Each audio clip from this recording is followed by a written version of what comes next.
Hi, we're Johnnie and Rachel Davis, and we're going to share with you our sudden cardiac arrest story. Now, normally I would be the one sharing the story as I often do, but today I'm going to defer to my wife because her recollection of what took place that night is far more detailed than mine. So, babe, I'll turn it over to you. Sure. Well, it was December 24th, 2012, 3 o'clock in the morning, um, and we were in the bed sleeping. Now, during the middle of the night, he woke me up with convulsion like movements. And at first, I thought he was having a bad dream. So I jumped up and shook him and I said, "Baby, baby, baby, wake up, wake up. You're having a nightmare. You're having a bad dream."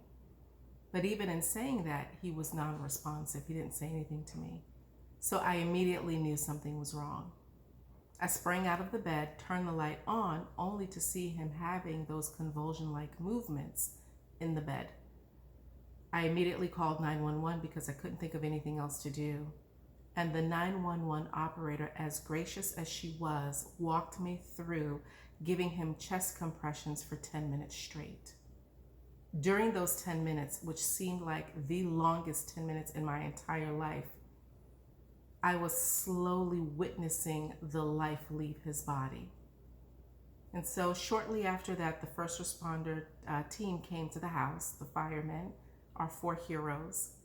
They came to our home, we ran back in the house, and they took Johnnie off the bed, put him on the floor, and immediately started working on him again.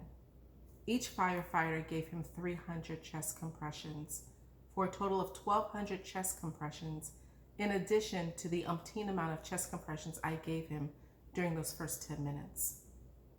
At that point, the AED machine was able to catch some sort of a pulse, so to speak, and the machine started to actually shock him.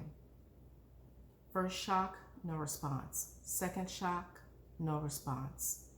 Third and fourth shock, no response. Fifth shock, no response. During the sixth shock, they were able to gain a pulse and sustain it. But even yet and still, he never regained consciousness. Put him in the ambulance, rushed him to the hospital, pacing back and forth, waiting to hear something back from the doctors.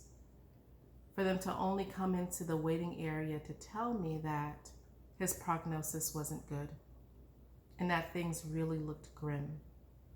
And were starting to mentally prepare me for the possibility of becoming his caregiver in the event he even actually survived. And so this was Christmas. This was Christmas Eve.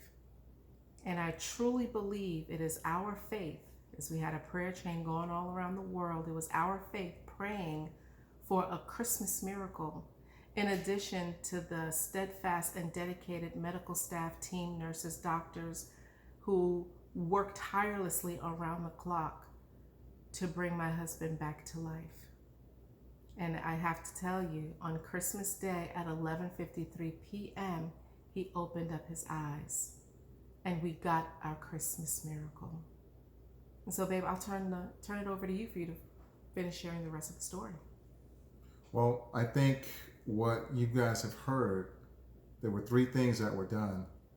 She immediately got up and she called 911. She immediately started to do CPR. And when the first responders arrived, they shocked me with the AED. Those three things helped to increase my chances of survival, even though it looked extremely grim.